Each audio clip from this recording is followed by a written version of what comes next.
Yay! Hi, everybody. Welcome to today's Q&A session on business in crafting and sewing.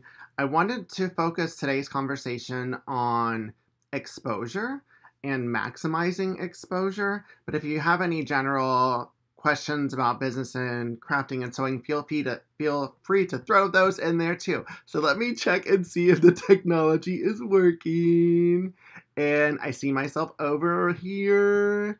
And am I here on Facebook? This is the fun part. It's like, is it gonna work? Is it gonna work? Is it gonna work?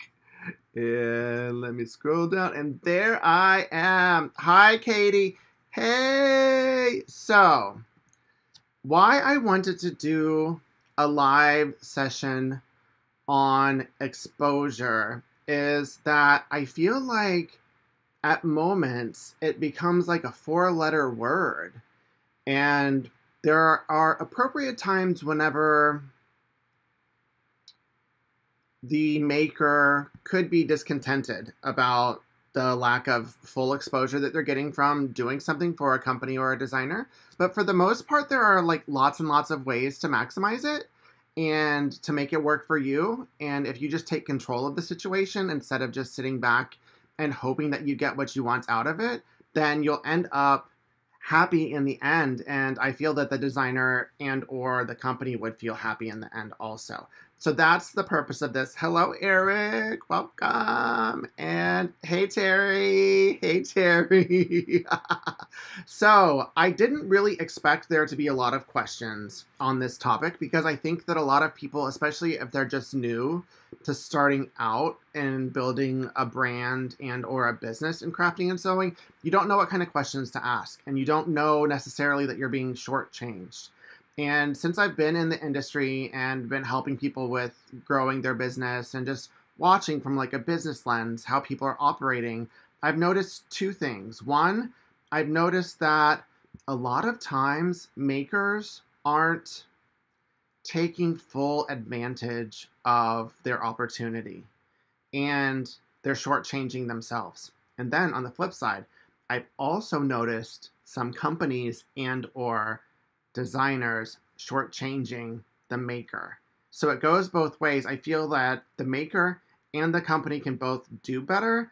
And by doing better, we're going to have better content on our social media platforms for everyone. So that's my thinking. And then for those of you who are curious about what exposure is, specifically in this world, it's if essentially it comes down to you making something with whether it's fabric or using a product of a company, and then you're going to post it or you'll make it and send it to them, and then they'll take a picture of it.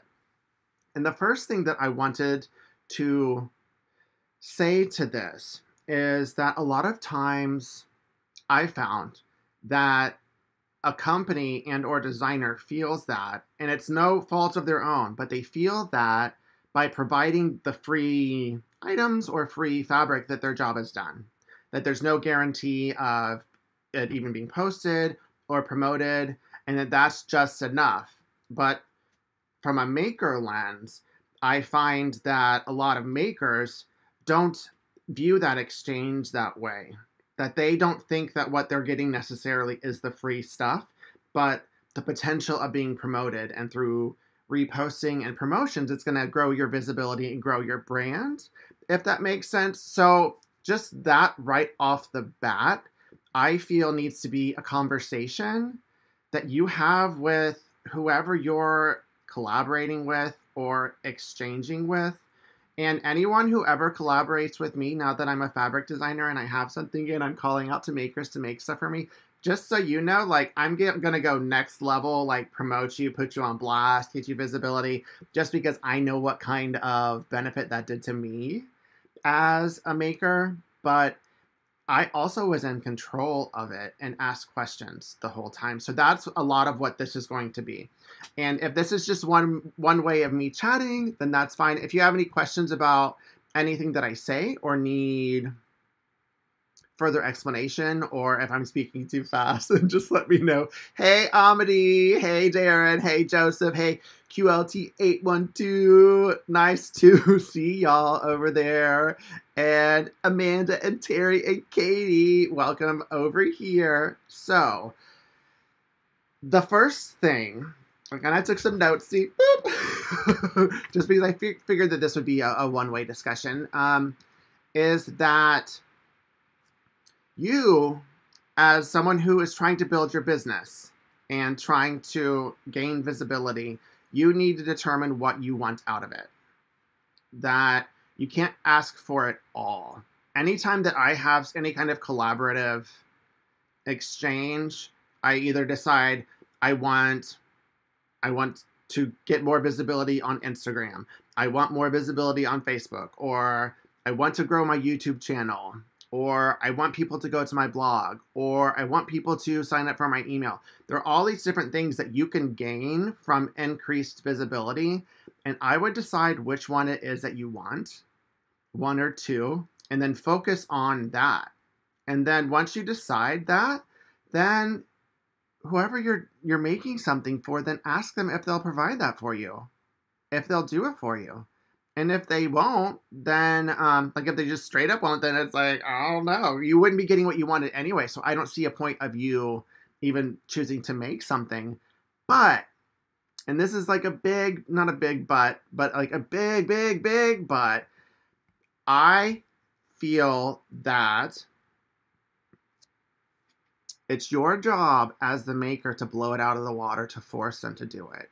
Like, for instance, my very first time when I started in this exposure game that I made something was for Art Gallery Fabrics. My very first time, I had like 500-600 followers. And I reached out to them because I loved denim and I wanted to make something out of their denim. I knew that they were coming out with some solid, smooth denims. So I emailed them and they sent me some. And with no expectation, there was no expectation from them of what I was to make. That is when I chose to make my woven denim coat for Helena. It's a trench coat. That was like an outside of the box make. Didn't even know if I could do it, really. I'd never done anything like that. But it blew myself out of the water, and it essentially it springboarded the start of what you know as Mr. Domestic today. So this is what I'm going to give a lot of advice throughout this session, but the one big piece of advice that I don't see a lot of people doing is that anytime you're given an opportunity to make something for a company or a designer, I wouldn't limit yourself to making something that you know that you can make. Like if you make bags or you make totes, I wouldn't say, oh, I can make a tote, that's easy peasy. I would stretch yourself and make something that you don't know that you can make. Because you'll be able to do it because the pressure's on you. So that's going to, whatever juices flow in your head, it's going to put you in a mindset that you're like, this is my chance, I've got to do it. And if you do something like that, then that's going to force them to repost you. Even if you haven't had those conversations or if those conversations are uncomfortable. And then on top of having like an awesome, like out of this world project, and yes, I'm saying to challenge yourself, you also need to challenge yourself with your photography. Like everything is so visual on social media, like regardless of what platform, that the worst thing that you can do for yourself is to make an awesome project and then not have good photos. So at a minimum, like understand white balance, you use natural light, it'll look great even on your smartphone. If you're doing something smaller, like I have 22 by 30 inch foam boards that I'll just put it right on there and I know that the white balance is going to be correct when I use my smartphone and the picture is going to be awesome. So those are the two things. Make sure that your project is going to be like baller and make sure that your picture is awesome. And if you're not able to do those two things yet, I would hold off on collaborating and get yourself up to par, because your picture needs to be at least as good as what they are already posting, if that makes sense. And if it's not, then they won't be able to repost. Me, I understand editing, and when I did the EPP party, I'm only allowed to post Art Gallery Fabrics stuff. So anytime anyone would make something with Art Gallery Fabrics, I would want to repost it. And I could edit it and like finagle it to a limit, but like if it If it's like a super duper grainy photo, I couldn't even do that. And I know that most people wouldn't do that for you. So let's see if there are any questions. Hey, Katie. Hey, Katie, I emailed you back the day that you emailed me, and you haven't emailed me back. So go check your spam folder because you have an email waiting for you from me. And if not, email me again, okay? Because the time's almost up. So as for exposure purposes, is it better to stick to one fabric manufacturer and really focus on them only, or continue using multiple fabric manufacturers? That's an awesome question. I actually had this, something, not that specific question, but something like that to speak on in here, because this is what I found. And if you have witnessed what the growth of Mr. Domestic, I have my hands in so many baskets that I would not limit myself. If you're trying to grow and you're ready and you feel that you're got your bootstraps on, you're ready to take bomb photos and make amazing projects, that you are going to get the most bang for your buck the very first time. Whether it's a designer, whether it's a company, if they repost you, that one time, you're going to see the most you will ever see when it comes to growth of a social media platform or your business or whatever you've chosen as your metric. After that, it's going to diminish. And in some categories, it will diminish significantly. So my advice to you would be to work with as many as you can and make sure that you do bomb projects, and you're going to see such incremental growth from each one of them. And this is something that I do because I've seen like designers and companies do this for me.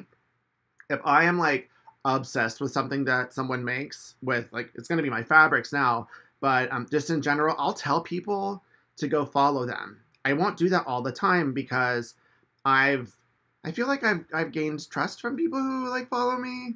And if I say something, it's like legit, but I really think you need to go follow them because it's awesome. So those times, my very, very first time that happened was with Vanessa Christensen.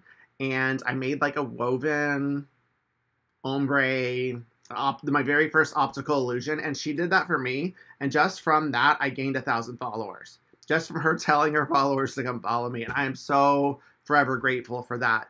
But if you're able to get someone to say that directly to their followers and their followers trust them, oh my gosh, it could be incremental growth. So hopefully I answered your question, Katie. But yes, I would put your hands in as many buckets. And don't limit yourself to fabric. There's batting, there's interfacing, there's thread, there's notions, there's snaps, like every little thing that you need in your room, there's a company associated with it that you could partner with. So Amanda, what's a good resource for learning about photography? I have an iPhone or iPad. Honestly, I mean, I used to be a photographer, so I understand it, but I would just like YouTube. YouTube's like where it's at. Just look that up and say, how do you take good photos? And anytime I have a question, that's where I go, because YouTube is more of a search engine than it is like social media. So that would be where I'd go. But let me look for specific books, because I have some up there. I just can't think of them offhand. And if you want to message me or email me or leave it here, I'll respond. Let me see what's going on over here. Hey, Eric, what about personality? You are high energy and positive vibes that is contagious, which is why I watch your videos. Aw, thank you. Well, yeah, I mean, I attribute, and thank you. I mean, that's really sweet. But I attribute just the timing of me entering this world as to why I've grown so quickly is just because I'm just naturally positive. I like joy. I love life. And I put that in everything that I do. And since the world is so scary right now, I think people are super duper attracted to that right now. And I think that personality is important. But that doesn't mean that you need to follow a Mr. Domestic formula. What people really are attracted to is authenticity, being yourself. That don't try to ever be anyone other than who you are. Don't try to be perfect. That turns me off whenever I go to someone's social media or a blog of theirs and everything is so perfect and curated perfectly. That just doesn't seem authentic to me. It puts up a wall for me. So I would just one, find the best version of yourself, and then find the most authentic version of yourself, whatever your personality is, and let that shine through. And that's it's scary, and it's a vulnerable place to operate, especially in social media. And you would need to get like a thick skin when the trolls come out. But oh my gosh, the love that you would receive, whatever that version of authenticity is for you, Eric, would like make it all worth it and would just reaffirm you doing it and continuing to do it. So that's my advice on personality. Yeah, people need to see your personality. And if how do I say it? I'm trying to be positive. If it's not necessarily extreme, but if it's not an approachable type of personality, then you would need to find a niche in another way. Whether it's like being an expert, or understanding something very technical, or finding a niche that no one else has fit. Like if you're trying to find an entry point into this industry, then you could focus on that to where it wouldn't be personality based. But whenever I entered this world and knew I was going to create a business, I knew that what was going to help me move fast was if I focus on my personality. So there are lots of ways to enter it, but my one advice to that is just be authentic. Be yourself, be yourself, be yourself. So thanks for that question. It was awesome. And let's go here. Okay. So this, I'm not giving some tea. I'm not spilling any tea. But let's say you're ready. You're ready to collaborate. You've approached a company, or they've approached you, or there's been a call to makers for you to make something. That there might be some times when you need to say no. I took some notes here. That not everyone is going to be a good opportunity for you. Like, let's say, for whatever, like me, I'm not intimidated to ask questions because I put it out there because I would rather know whether they're going to do certain things for me than not. Because if I didn't know and just was waiting idly by to see if they were going to do it and they didn't, like, it's on me at that point. And then if they don't like my questions, then whatever. But if you're intimidated for whatever reason to ask questions about like what they're going to provide to you, or if you're like super duper new and this is your first time, then I would do some investigation and look to see, do they repost other people, or do they throw it in the stories? I get super disappointed whenever I see people and companies throw stuff in the stories and not on a main page. And I'm speaking of Instagram now, because that's not really exposure. That's kind of an afterthought. And I would, as a maker, I would prefer primary exposure. Just doesn't seem like I'm being placed as importance, or that being curated is more important than being spontaneous and just posting something that you see as awesome. So I would look to see that. I would look to see what all social media that they have. I would look to see, do they have a newsletter? Like, what all avenues would you be able to gain exposure from? And if you don't see a lot of that, then I wouldn't work with them. And this is just saying what I would do, because I've done that and I haven't gotten any benefit. And your time is worth a lot. Like, especially if you're gonna make something that's like fantastic, that is beyond anything that you knew that you could make, and then you get like zero promotion for that, like oh no, like negative. So just do that kind of investigation there. And it's clear the people that are generous with promotion and love to collaborate and like lift people up, and others that just don't provide it. And it's one-sided. So I would do that kind of investigation and then make connections out there with people, and it will become authentic. That's what I did whenever I first started. And this is the final thing that I had like to say, was that if you're exploring social media and you want to grow and you want to grow your business through exposure, then you need to start interacting with people and be social, and don't only interact with them whenever you want something or need something, and if they do the same thing, then that's probably not the right relationship. It's all about building relationships and stuff. And then two other things, like I expected this to be about 30 minutes if people don't have any questions. And those of you who are watching it like after the live thing, throw your questions in there because you might have sparked some questions after watching this. But two things. The first thing is I'm going to, hi Donna. Oh yeah, Eric, it's super scary. Yeah, it's like thanks for saying that.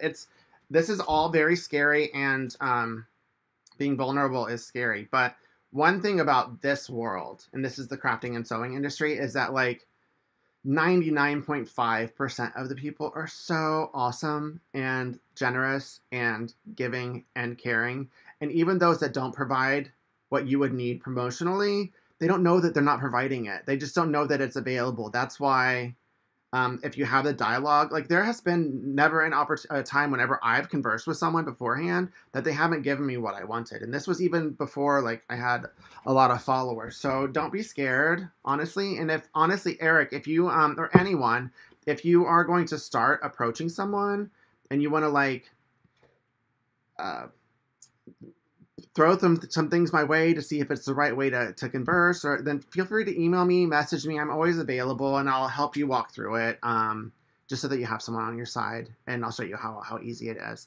But one thing that I wanted to say was that if you are ready, and this is once you've been doing it for a while and you have like patterns and things, that the best maximization of exposure is if you're able to connect that exposure to a pattern that you've made. Like I see Modern Handcraft doing this all the time, Nicole, that anytime she makes something for like a company or a fabric company, that she'll do it with one of her patterns to where she also gets exposure for her pattern. And I'm sure that she sees a spike in sales every single time that she does it. Because her pictures are amazing and she gets reposted, and she learns how to maximize her exposure. And then the last thing that I did, because I don't really have time to do a lot of things for exposure anymore, that the last thing that I did, and I kind of just did it because it was fun. It was the National Quilt Museum Block of the Month. They asked me to kick it off and design a block based on like a traditional block, and I had bow ties. And so like for me, I just thought it was cool. But what I did with it, and like this is like like A++ of maximizing exposure, was that I don't consider myself, but I guess some people think that I'm an expert in English paper piecing. So I was like, and they wanted it to be new, so I made it in English paper piecing. I provided a free template for people, and then I partnered with Paper Pieces who pre-cut the stuff, and that was for sale. So that was a way for me to make money off of something that was free. They still were offered the free thing, but it was a way to do that. And then I made a couple YouTube videos, and that was actually my my focus. You know, I said to choose one or two things. One of my things was to grow and YouTube off of it, and they had like 60, 70,000 people in their Facebook group, which is where it was all working. And I threw up a couple of my YouTube videos in there. And just from doing that, I gained like 1,000 subscribers in YouTube. So thank you for subscribing, those who subscribed. But that was an example of how something that was just like designing and creating a free thing. Like I was like, how can I connect this? What else can I get out of that? And that was an example of maximizing it. And then the final thing that I wanted to share with y'all, and this is for anyone who ever wants to make anything for me, that this is what I will always do, regardless of how big Mr. Domestic grows, what happens with me, that, and I feel that you should always expect this. If you're not getting this, then you are being shortchanged, and eventually you'll learn to ask for it. That if you make something for me, like now that I have fabric, I think I picked like 15 people to make something for me, that I am going to repost an image. Even with this, I'm able to take it a step further. I'm going to take photos, like professional quality photos of your stuff, because I'm getting it before I put it in my booth. and then I'm going to repost it on all of my social media stuff. I'm going to create an individual blog just on your project, allow you to have guest content, whatever you wanted to throw in there, whatever you wanted to do, can go on my blog.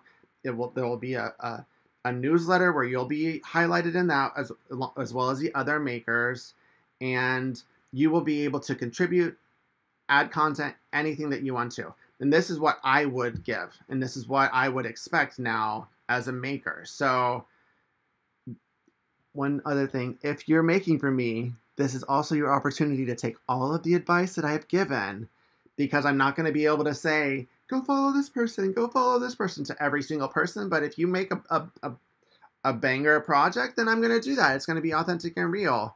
So if you receive anything less than that from someone, then now you know to ask for it, because that's what I'm going to provide, and it's not really much more work for me to do that for you. So let me just run around, see if there are any other questions. And there are not. So on that note, yeah, I'm going to close this out. Knew this was going to be like a 30-minute session. I really, really enjoyed y'all coming and that I was able to chat about this. And Katie said, needy when asking for advice, or that you or whomever is too busy. You know what? No. Don't ever feel like someone's going to be too busy for you, or that you can't ask for advice. I wouldn't be where I am now if I didn't have amazing quilty and sewing and crafting angels along the way that I asked questions to, and every single person that I did was amazing and awesome and lovely. And why I especially wanted to do this is I want like everyone to succeed. I want the companies and the designers and the makers, everyone to get the most that they can from every time that they do something, and I'm doing my little part hopefully to make that better. So don't be scared. But this is scary, and I validate your emotions, y'all. But I'm always here to help. So hopefully you enjoyed this and got some tips or some tricks from this and learned some things. Feel free to shoot any other questions down in the comments now, and I'll make sure to go through them and answer them. And thanks again. I really appreciate it. Keep it positive, y'all. Mr. Domestic out.